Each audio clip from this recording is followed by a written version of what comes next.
என்னன்னா சரி, நான் என் பொண்ணு உனக்கு கல்யாணமா பண்ணி தர மாட்டேன். அதே மாரி நீ என் பொண்ணை கல்யாணம் பண்ணா உன்னை நான் மர்டர் பண்ணிட்டு ஜெயிலுக்கு போக கூட தாங்க மாட்டேன்டா.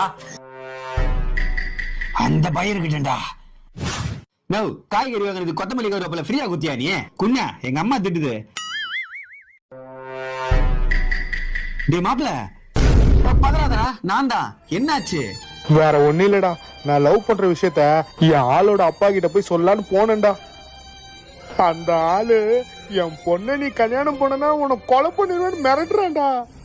ஏச்சி அழகி எடுத்து ஆம்பளை என்ன அசிங்கமா இல்ல உனக்கு? காதல் என்ன படம் பாத்திருக்கியாடா? பாத்திருக்கியா? அதுல தான் லவ் சேர்ல லவ் ரெண்டு பேரும் விஷம் குடிக்க போயிருப்பாங்கடா. அதை விடு, இந்த ஜோ படம் பாத்திருக்கியா? அதுலயும் லவ் சேர்ல அந்த பொண்ணு விஷத்தை குடிச்சு சாவ பாத்துச்சுடா. அவ்வளவு இந்த பாசமலர்னு ஒரு படம் இருக்கு, அதை கேள்விப்பட்டிருக்கியாடா? அது அண்ணன் தம்பி படம் இல்ல? பைபிள்ல படம் பார்த்திருப்பான் போலயே. அதெல்லாம் தேவையில்லாத